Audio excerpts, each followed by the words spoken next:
Yeah. Time for the Weird and Wacky segment. Abominable snowman. He's not an axe murderer. One of the TAs turned out to be a bot. All right, listen, we have a ton of weird and wacky for you today, and this is going to be great. And I'm very excited about my tech break, so stay tuned for that. But first up in weird and wacky, everyone's making fun of Tesla's photos of a Cybertruck parking lot. And if you if you look at the photos, like it just looks like almost like a weird like art piece, like where it's like all these weird geometric. It looks like a weird geometric shaped piece of art. That's what these photos look like. It's hilarious. But there's like one that's not parked perfectly in line with the rest.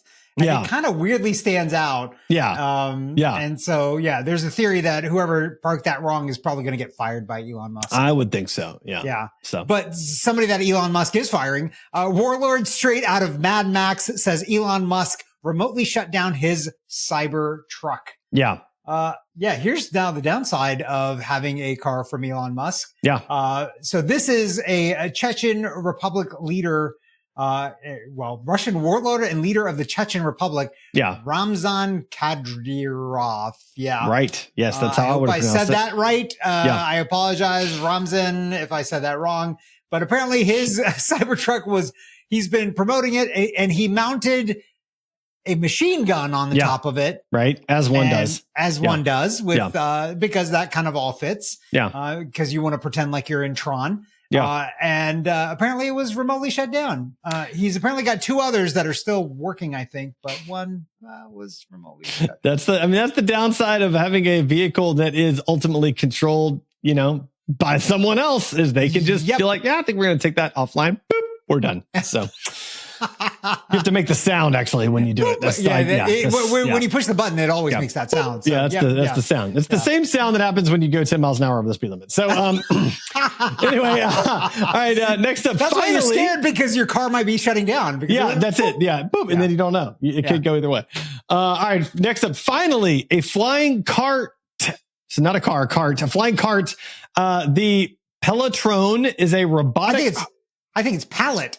Palletron. Oh, thank you. That makes way more sense. Palletron. The Palletron. Palletron is a robotic hover cart for moving stuff anywhere. So it's basically like if you put a bunch of drones and you like together and you put like a basket on top and a handle. That's what this is. It's kind of great. I'm not lying. Like you can go like upstairs with it. A guy going up the stairs with it. It's like it just keeps perfectly level and just goes up the stairs. Like it's no big deal. It's like that's brilliant. I love that. So you know what the next step in this is going to be? Putting a baby in it? Yep. Baby stroller, right? Like you have seen how many parents struggle with baby strollers through like stairs, and it's like the smoothest riding baby stroller there. It's riding on air, baby. Right, exactly.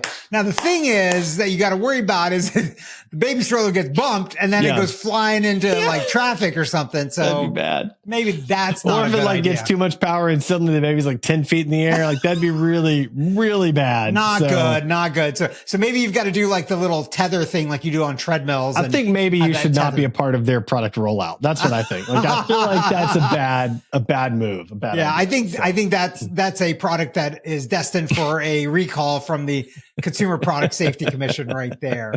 Yeah. Something else that should get recalled, hacking Kia, remotely controlling cars with just a license plate. Awesome. That's awesome. Yeah. So apparently poorly designed web interfaces that allowed people to look up all the information on a car using just the license plate info and then control that car. Awesome. Yeah. Because, license plates are hard to find. They're very difficult to find. Yeah. You have to like look at them. And then like memorize them. Yeah, I mean, if you're on the front of the car, you can't even see it. Snap a photo of them. In most states. I mean, it's really you have to. Then you got to go get the photo developed. And like that takes a week. For our listeners, if you're ever signing up for a service and there's information that's not really required or you don't think is required, don't give it. Don't give it. Or get fake stuff. Like my favorite is like filling out forms at the doctor's office and they ask for your social security number. And I'm like, nope. Like every time, like you why do they still ask that? Why do they still ask that? It's so they can dumb. send it to collections, I'm sure. But like, I'm like, sure. You have straight lost your mind if you think I'm about to put that on this form. Like, nope. So. And you know what's even worse is the places that send you a link to a online form and it's like a Google Doc and they want you to put that kind of stuff in there, like your birthday. Like, don't do that, listeners. Don't ever put stuff in a Google Doc. It's a bad idea. Just don't. No. Speaking of good ideas that are terrible ideas, this, by the way, this is Sanjay's dream and nightmare wrapped up into one, which I'm very excited about. College students used Meta's smart glasses to dox people in real time. So here's what they did. They connected the smart glasses to live stream to Instagram. Then they ran a program monitoring the Instagram feed and automatically picked out people's faces. And then they ran the face through facial recognition software and found the person's name, address, all kinds of information. And they were able to real time walk up to people like in the subway and be like, hey, don't I know you? Didn't you work on this nonprofit project like whatever months ago? And the person's like, oh yeah, so good to see you again. And like, but like real time doing this, like faking like they know these people. It was crazy. Yeah. And I say it's your dream, just to be clear, listeners.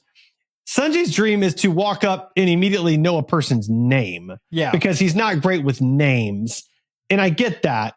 It's his nightmare because, well, you know, he's security minded and this is terrifying. Right. Like this is, there is no privacy left in the world. And these students have said like, hey, we were just doing this as a proof of concept. We're never going to release this. You know, in like 15 minutes, somebody else is going to have built this and will release it. Oh, for sure. Because we can't have nice things. Yeah. Well, I mean, once it's proven that you can do it, they're going to do it immediately. Right. Yeah. Right. Every time. Exactly. So yeah, I would love for me to have the ability to know everybody's names because everybody seems to know my name. And I'm like, I have no idea how I know you. Yes. And I don't know details. I wouldn't even need it to like look up on the internet what you've done. I would just need to know like the interactions you and I have had before. Right. So that I could be not dumb. Yeah, I think being not dumb is generally a good plan. Yeah, that's my life plan. It doesn't always work out, but it's like Dwight's favorite piece of advice from Michael Scott. He told him, don't be an idiot. So every time I'm about to do something, I think,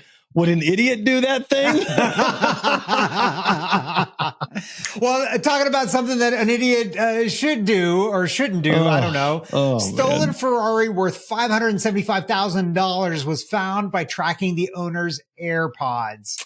So yeah, this person's $575,000 car, which I don't understand how it was stolen and not had some other kind of tracking mechanism in it. LoJack is a thing and other things are things or whatever. Apple Tracker or Tile or any one of like a ton of different aftermarket options for tracking your $500,000 car. But I guess they did it with their AirPods. They left their AirPods in there and then tracked where they were. And then they found the car. Also, like, I'm not sure what it says. Like, I wonder what version of AirPods these were. Like, are these the cheap AirPods or the nice ones? Because dude, it's in a $575,000 car. It's the cheap ones, gold and diamond encrusted iPods that they only made 8 of. Yeah, and you and I have never seen before or touched or even heard of. Fair enough. Yeah, that's the ones.